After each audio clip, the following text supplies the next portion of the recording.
안녕하십니까. 광주 전남권 뉴스입니다. 호남권의 미세먼지가 오늘 매우 나쁨으로 예보됐습니다. 환경부는 이에 따라 어제 오후 5시부로 광주와 전남, 전북까지 3개 시도에 황사 위기경보 관심 단계를 발령하고 야외 활동 자제를 당부했습니다. 환경부는 또 황사가 실내로 들어오지 못하게 창문 등을 점검하고 외출 시 마스크와 긴 소매 옷을 착용할 것을 권고했습니다. 오늘 낮 최고 기온은 19도에서 22도 분포를 보이겠습니다.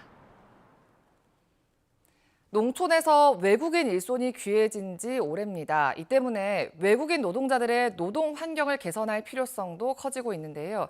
전라남도 의회가 외국인 노동자 보호를 위한 조례를 제정해서 실효성이 주목됩니다. 보도에 손준수 기자입니다.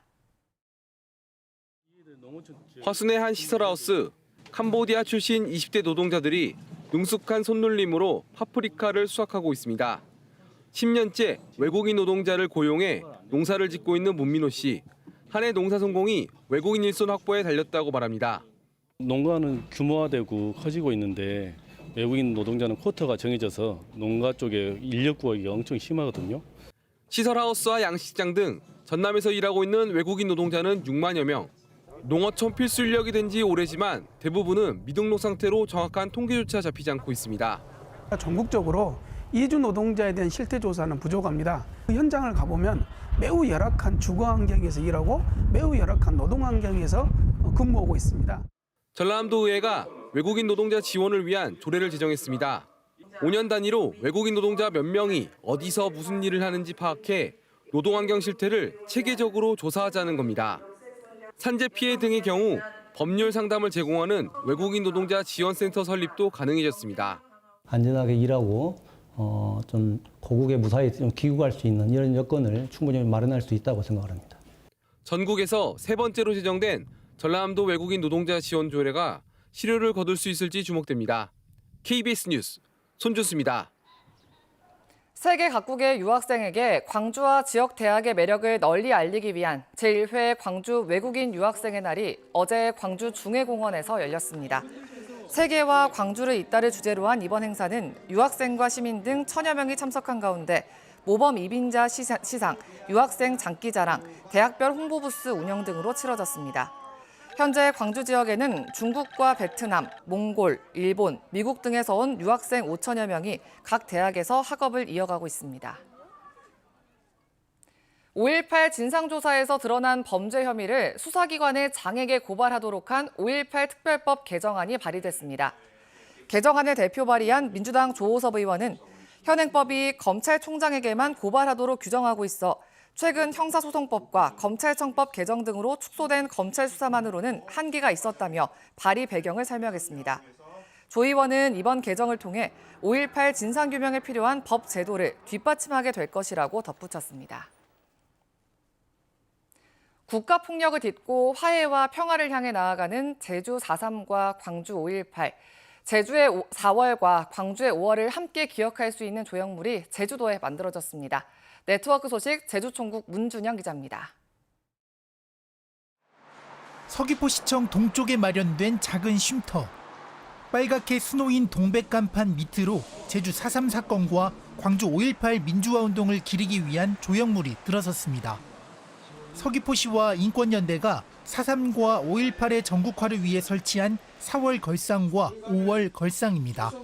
시민들이 일상에서 아픈 역사를 마주하고 기억하자는 취지로 4.3 희생자 유족회도 참여했습니다.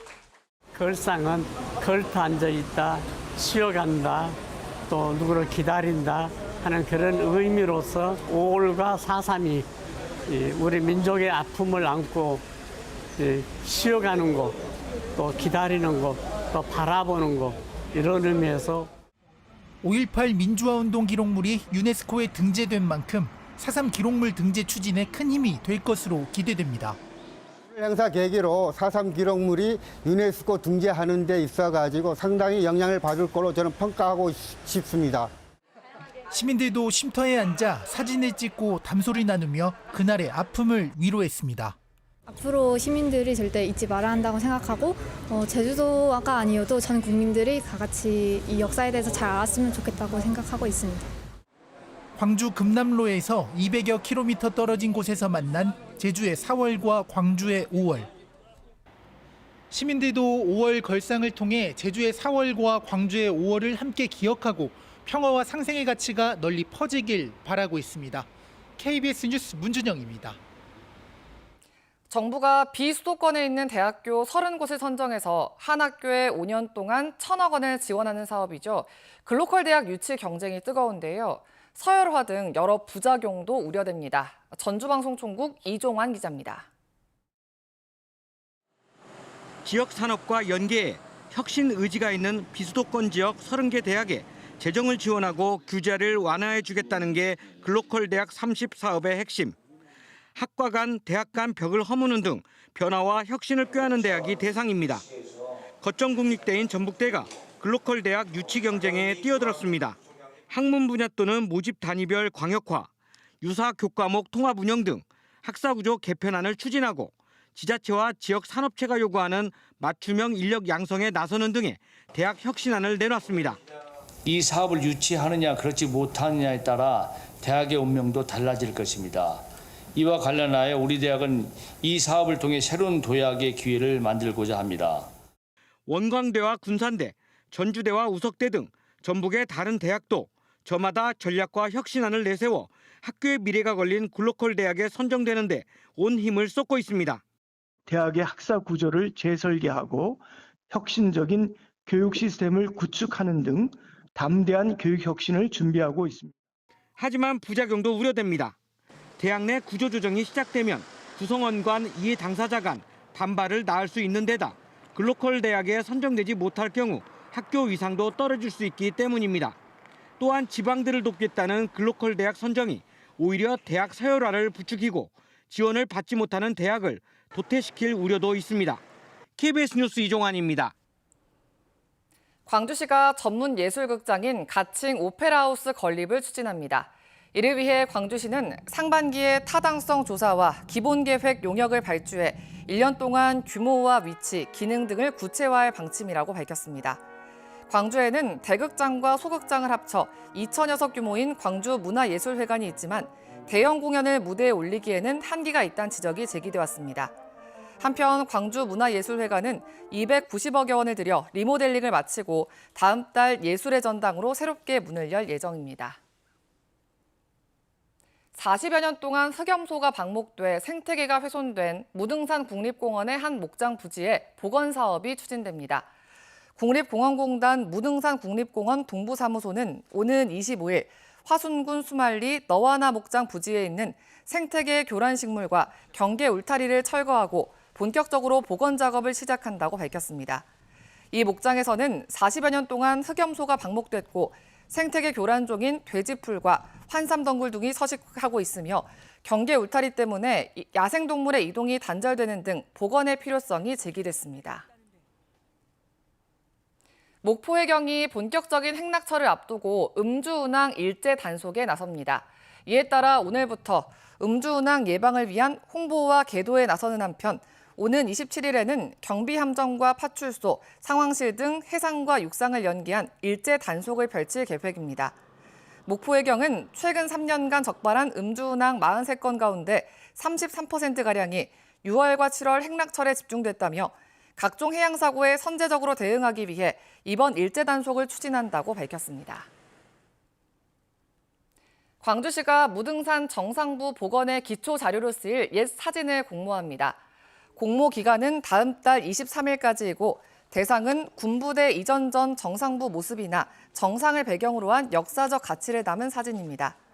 수상작은 오는 9월과 10월 광주와 서울에서 열릴 예정인 무등산 옛 사진전에 전시되며 무등산 정상 복원 참고 자료와 무등산 관련 홍보물 등으로도 활용될 예정입니다.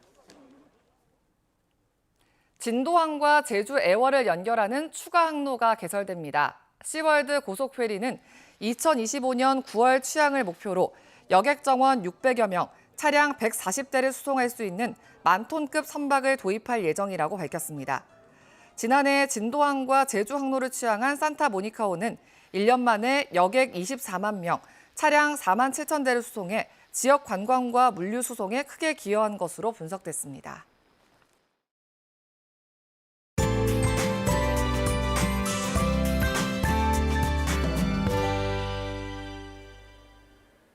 오늘은 꼭 보건용 마스크 착용하셔야겠습니다. 국외에서 발원한 황사가 우리나라로 유입이 되고 있는데요. 현재는 중부지방과 경북을 중심으로 관측이 되고 있고요. 점차 광주 전남 지역으로도 확대가 되겠습니다. 오늘 미세먼지 농도 매우 나쁨 단계가 예상되는 만큼 호흡기 관리 잘 하셔야겠습니다. 오늘은 기온도 크게 오르지는 못하겠습니다. 아침 기온도 어제보다는 살짝 낮게 시작하고 있고요. 한낮 기온이 광주가 21도로 어제보다는 3도가량, 평년 기온보다는 5도가량 밑돌아 선선하겠습니다. 하늘도 대체로 흐리겠습니다. 밤부터 차차 맑아질 텐데요. 기압골의 영향으로 낮까지 빗방울이 떨어지는 곳들이 있겠습니다.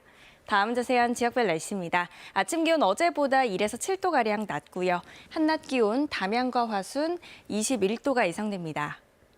여수의 낮 최고 기온 20도, 순천 21도 등으로 낮 기온도 어제보다 1에서 8도가량 낮겠습니다. 목포의 한낮 기온 20도, 해남과 완도 21도에 머물겠고요. 신안을 비롯한 도서 지역은 18도에서 20도가 예상됩니다. 바다의 물결은 전해상에서 비교적 잔잔하겠습니다. 내일부터는 다시 하늘도 맑겠고요. 기온도 평년 수준으로 오르겠습니다. 날씨였습니다. 5월 22일 뉴스광장 마칩니다. 시청해주신 여러분 고맙습니다.